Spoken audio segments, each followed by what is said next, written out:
I'm Claire Chiappetta, and this is the Cactex Media Podcast. Today's guest is Judy Muller. She is an award-winning journalist, network correspondent, professor, and author. Muller will tell us about meeting Sherry Matthews, who was serving lifetime parole for murder. That meeting produced a great friendship and a fascinating book, The Red-Headed Cook of the Desert, Meth, Murder, and Motherhood. Judy will tell us more about the book and her life as a storyteller. Welcome, Judy Muller. It's so wonderful to have you here on our podcast. Great to be here. So, Judy, I think I'm going to start with your love of storytelling and, how it all began. Do you remember wanting to be a storyteller, wanting to be a reporter when you were a younger person? That's interesting. I love this question because I've been thinking about this. I had to give a speech, and I want to do it around storytelling. And the origins of it, I wanted to be an actress, which is a storyteller of sorts. I was a theater major in college, and started doing newspaper reporting as a sideline when I was home with children and fell in love with it. And I realized that storytelling is so much a part of my DNA and my family. Both my grandfathers were wonderful storytellers and in a very, a succinct kind of moving way. I remember I have one grandfather, his name was Barlow, and he once told me this story about the sheriff in town had been arrested for murdering his wife. This is up in Oregon.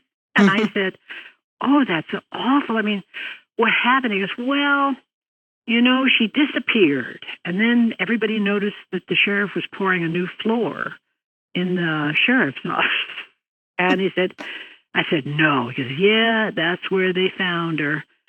Yeah, it was a real shame. They arrested him and sent him away." And that's funny. I said, "Why is that a shame?" He goes, "Well, she was a terrible woman. Nobody really missed her. And he was the best sheriff we ever had." And it was like moments like that. I just thought, oh my gosh, what a great little story. It was a gem of a story.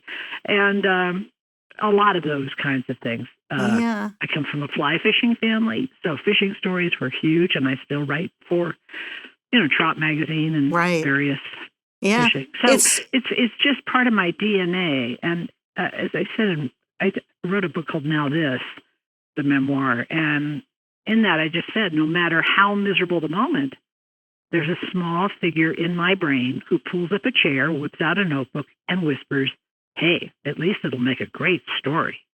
Right? Yeah, no matter what. That's funny. Do you feel, you're a great person to ask this question, do you feel more of a storyteller when you were employed as a journalist or when you were an author? And I feel like I looked up some things and I was looking at your upcoming speech and they call you a storytelling addict in the promo for it. And I thought that was sort of interesting. But what do you think about that? Well, I think that's true. I don't really analyze it too much. I think the joy of being a television or radio reporter is the deadline. There's nothing to focus you like a deadline. Right. What part of the word dead in deadline do you not understand? Mm-hmm. So it really is great training because you have to be succinct, you have to be fast, and you still have to be good within that framework. Being an author is interesting. It's a double issue because now you have no deadline but publishers, which could be a year. Don't give me a year. I don't understand a year. Give me 3 months and I'll do it. Or your own deadline. I was my own publisher, this last book, and that's, almost even worse. I don't know where it's going. And when I started it, I didn't know if it was going to be a book. So that's a much more meandering process. Yes. But at some point you think, you have to finish this. And that was born of the journalism. That was, you must finish this now and wrap it up and be done, no matter what. Do you remember, before we get to the book, which I can't wait to talk about, something occurred to me as I was thinking about, your abilities as a storyteller. Something that I always challenge myself is when you're doing a minute 30 and you have this amazingly compelling bite and you are focused. Did you ever have that struggle where you had to cut it because it didn't contribute to the story, but it did, it painted color, but it didn't help you. And to me, if it didn't contribute to the story, no matter how wonderful it was, you can't fall in love with it. It has to go. I used to do a little trick with Peter Jennings, always was the editor and anchorer for World News Tonight. And Ken Kashiwahara, who a late reporter from San Francisco, taught me, he said, always put in a soundbite that is what we call Peter bait. So you put in an extra bite that is extraneous, right? Yes. And you put it in the script and you send it in. And he's got to cut, let's say, 10 seconds. Yes. And he calls, says, I'm getting rid of this bite. I go, oh, good call, Peter. Preemptive editing. And then your piece goes out just the way you wanted it in the first place. Right. There you go. I don't think I ever did that, but I know I sometimes struggled, doing things where there was such huge emotion involved, floods when people were losing their homes, and you had this great bite, and it added so much feeling and color and really expressed the emotion, but it didn't maybe express the facts. And so I think emotions are facts. If it's the thing about the story that people remember, that is important. Right. So as we get to the book and your process, I wondered, how much thinking do you do before you sit in front of the computer to write? When you knew and you committed to doing this, are you a person who is thinking about the story and how you're going to shape it, when you're driving, when you're fly fishing, what kind of prep goes into it? In a word, yes. I write a lot of my stuff in my head, doing other things, before I ever sit down at the computer.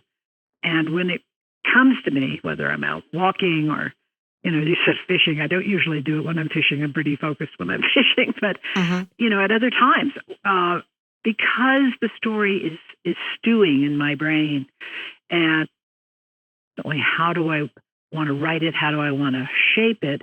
This one was the toughest thing I've ever had to do, because for one thing, it wasn't my story. It's hers, somebody else's. And secondly, I didn't know when I started. I knew she had a great story, but I didn't know. It was during COVID, and I interviewed her over the phone mostly because of COVID. Right. And I just didn't know where it was going to go. Is this a magazine article? Does it have a happy ending? Is it a story of redemption? What is it? Right. And I didn't know. And so for the first time, I had to just sort of pull the string and see. But as I did that and took copious notes and got all of her records from prison and the parole board hearing transcripts and all this research, interviewed all of her inmate friends, her family, and I had just piles of paper around my office room. And it finally occurred to me that this has to be a hybrid. And it has to be partly our conversations and my voice, because otherwise nobody will stay to the end of this book. It is so dark. She goes to such low places. Yes. I think most people would say, I cannot finish this. This is just, she's never going to, pull out of this spiral. And my voice is the reader guide. It just comes in and says, I know this looks bad. Don't give up on her yet. Some people hit bottom. She's got a lot of bottom. Stick with it. And by doing that, I think I've heard back from people who read it, so that really helped me. Because I think I would have given up without you taking me on that tour. That was exactly my impression. I mean, that is exactly the way I felt while reading it. I felt like, okay, there was something about the way you did it that said, okay, there's hope ahead. Just hang in there, Yeah. And I want to remind people that the book is The Red-Headed Cook of the Desert, Meth, Murder, and Motherhood. And I thought I would give you the opportunity to give your short synopsis of it. What do you tell people? What's your headline? Well, it's a story of Sherry Matthews, who served 16 years of a 16-to-life sentence for murder in California. She was a meth cook and a meth addict, and her life was just a spiral down and down and down and down. But it was interesting because of her childhood was so brutal, and I looked at it and thought, given the same set of circumstances, What will you do? How would you have been? And I honestly looked at her whole life as I interviewed her and thought, I don't think I would have had the strength to come out the way she has. Mm-hmm. To come out the other side, to be paroled. She got lifetime parole. I'd never heard of that. I wanted to know what that was like, where you just slip once and you're back in prison for the rest of your life. What a thing to have hanging over your head. So I just found the whole story fascinating, mostly because it was a life I didn't know. In prison, cooking meth, having the meth blow up in your face and almost blind you. She killed 2 men. She's admitted to that. The other one is the guy's buried somewhere in the Mojave Desert. Right. The body's never been found. So she's not been charged. Right. And they won't close and it. She's a apparently. friend. Mm-hmm. She's a friend now. But I don't know how her story ends. I won't give away the ending, but I didn't know the ending. I got to it. Yeah. And that's the big reveal, is that, oh my gosh, the author in arc, right? She overcomes and there's hope. There's redemption at the end of the trail. But life isn't like that, and addiction isn't like that. And so it was actually, I think, a more powerful ending in its truth. Yes, and it was satisfying, I do have to say. In the truth of the ending, it was very satisfying. I thought the choice you made to include the transcripts of your conversations and to weave it with her writings was an interesting one. And what struck me about it was that I was going to ask you, do you feel like you felt more comfortable doing that because of your career as a journalist where, that's what we do. We weave together sound bites, stories, narratives. So it's interesting you fell back on that in a way. It's interesting that you say that. I hadn't thought of that, but I think that's probably true. And at first, when I sent it to a couple of agents, they said, "Oh, this is confusing. I'm not sure I like this style. Where did you get this style?" I said, "I just made it up." Right. It's a quilt. It's a quilt of her writing because she's a good writer. And she had written her own autobiography in prison. I mean, that's a gift to a writer. Yes. And then all the letters, her daughter had saved all the letters she got from her mother while she was in prison. That's and a friends, gift. And friends too. Saved. The friends. Oh my gosh, I've met a lot of her old inmate friends who are now out. What a crew. I mean, it's a book that kind of cries out for a Netflix series. But, yes. I think you're right, though. But it was very difficult trying to weave this in and out of her writing, what other people said, those interviews, prison records, my voice and hers together. So a lot of choices along the way. Yeah, no, and also, well, Sherry Matthews is an extraordinary person. That there's just you have to admit that, however you feel about everything she's done. She is an extraordinary person, and I can see why you were attracted to the story for sure. Amazing how she pulled herself out of the cards, the deck she was given, the childhood, the trauma. And we've done a lot about trauma at our company because we work with a institute that is dealing with trauma in the United States. So it really, really hit home. Do you think about how it relates to something in your life? Does that make it easier for you to write the book when you think about, you did put yourself into it? Yes. Well, I'm a recovering alcoholic. I've got 32 years of sobriety. I don't think I could have written this book without understanding alcoholism and addiction. I don't think it's possible.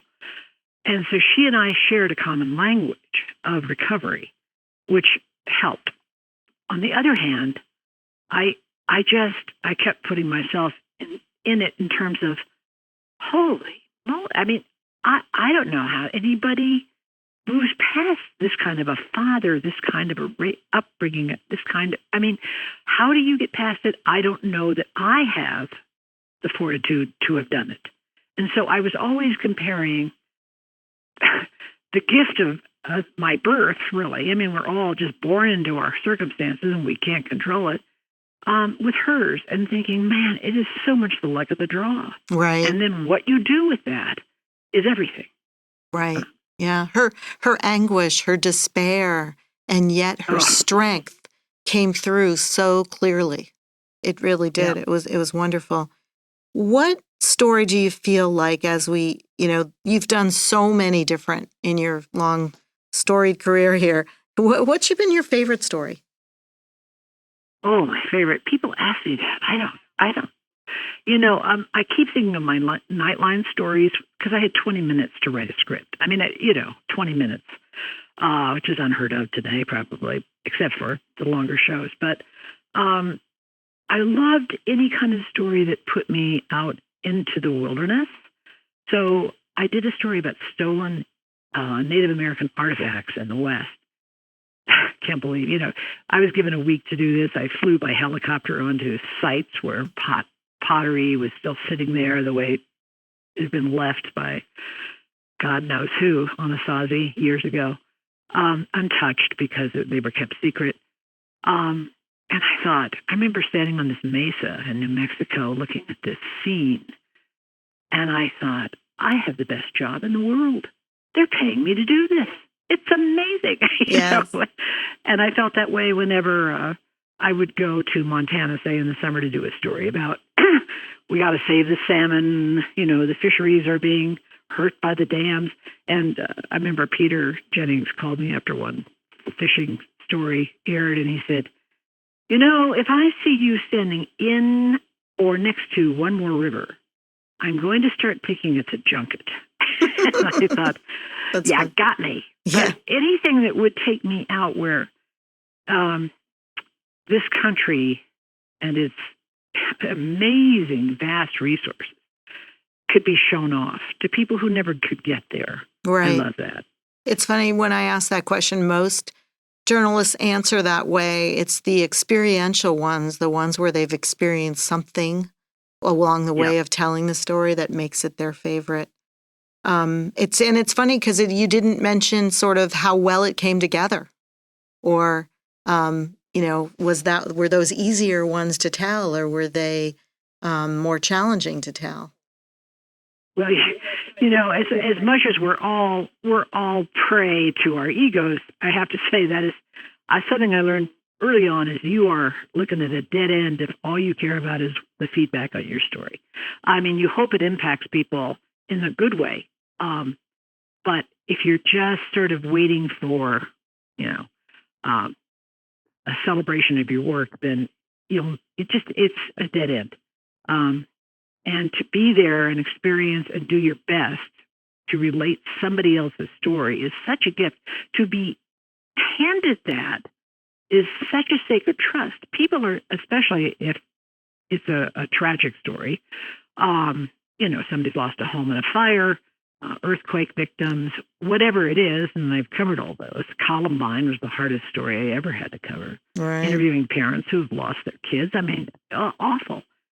But if those stories can move people to action of any kind, or even to caring about somebody they don't know, I think you've done your job.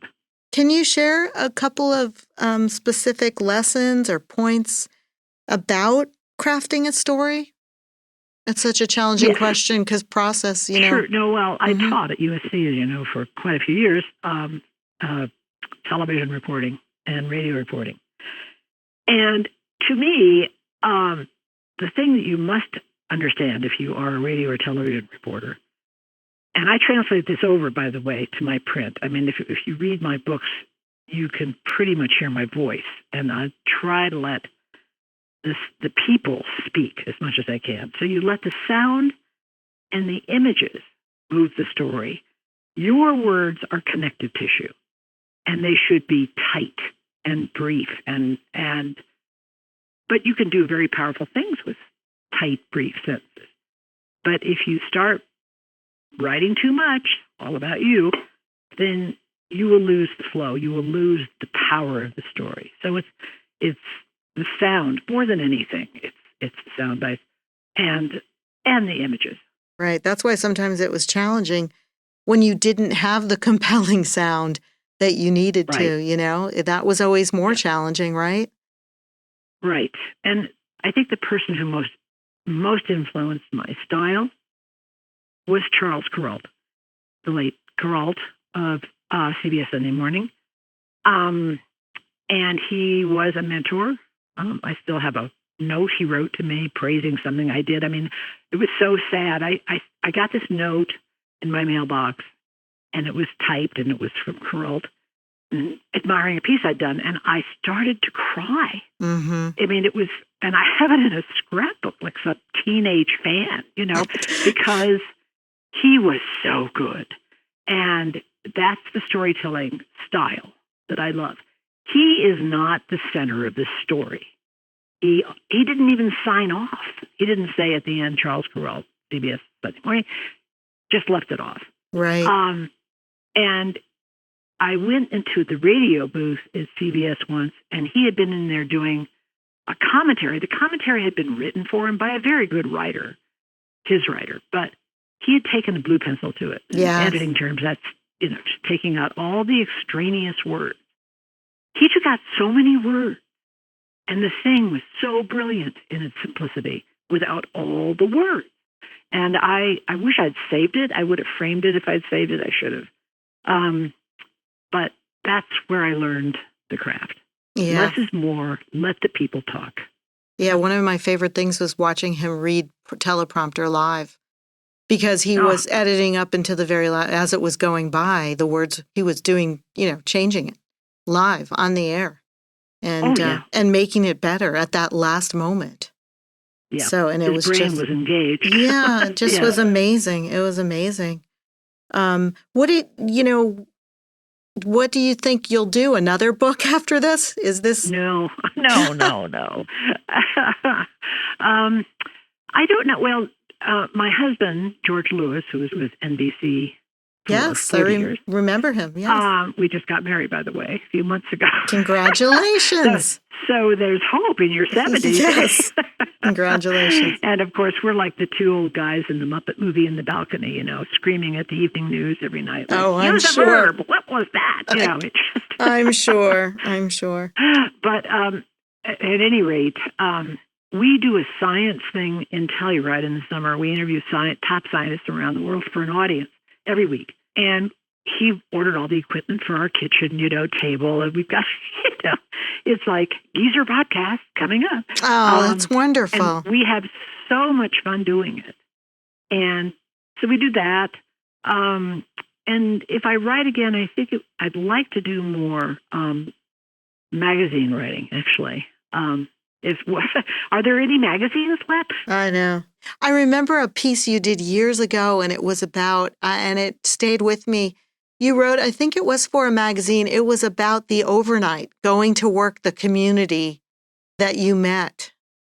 Oh, yes. I wrote that for the New York Times, actually. It was a New York Times piece on what it is to work the night shift. And I was at CBS Radio, and I had to be at work at, I think it was 11 p.m. Mm-hmm. Or maybe it was 10 to 6. It was 10 to 6, the shift. But I got to know the guys at the toll booth on the New Jersey Turnpike at my exit, and they were friends. I mean, we exchanged Christmas gifts. They would give me ideas for the commentary I was going to go and write, and, you know, wonderful guy. And, but it is a whole different kind of deal when you're going to work. And I was a single mom, so I had a nanny at home waiting for my kids to wake up. It was a real tough time.